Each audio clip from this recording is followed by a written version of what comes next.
বীভৎস ঘটনা সংঘটিত হলো মঙ্গলবার রাতে বিশালগড় চিলিখলা এলাকায়। ঘটনার বিবরণে জানা যায়, এদিন রাতের বেলা দমকল কর্মীরা খবর পায় রাস্তায় একজন ব্যক্তি আহত অবস্থায় পড়ে আছে।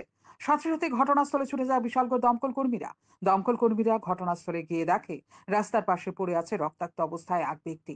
তার নাম কংসদীপ বর্মা, বয়স 52। তাকে উদ্ধার করে সাথে সাথে গাড়িতে তোলা হয়। তারপর দমকল কর্মীরা জানতে পারে কিছুটা পরে গিয়েই এক বাড়িতে রয়েছে সাবিত্রী দেববর্মা নামে রক্তাক্ত এক মহিলা। তারপর পুলিশকে খবর দেয় দমকল কর্মীদের কাছ থেকে খবর পেয়ে বিশালগড় থানার পুলিশ ঘটনাস্থলে এসে বাড়ি থেকে সেই মহিলাকে উদ্ধার করে। মহিলার নাম সাবিত্রী দেববর্মা, বয়স 48।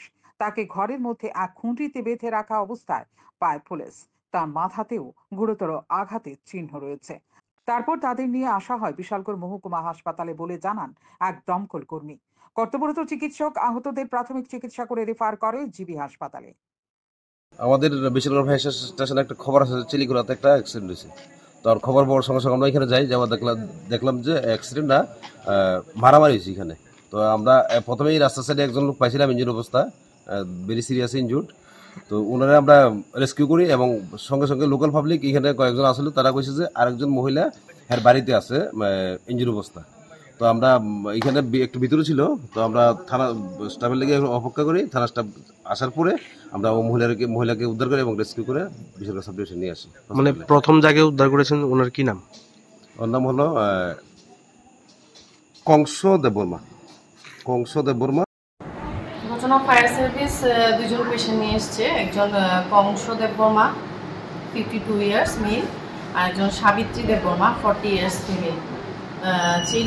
চিলিখলা ওদের অ্যাড্রেস। ফিজিক্যাল অ্যাসল্টের পেশেন্ট, দুজনেরই হেড ইঞ্জুরি আছে। একজনের হেড ইঞ্জুরি, একজনের ফেসের লেফট সাইডে ইঞ্জুরি আছে।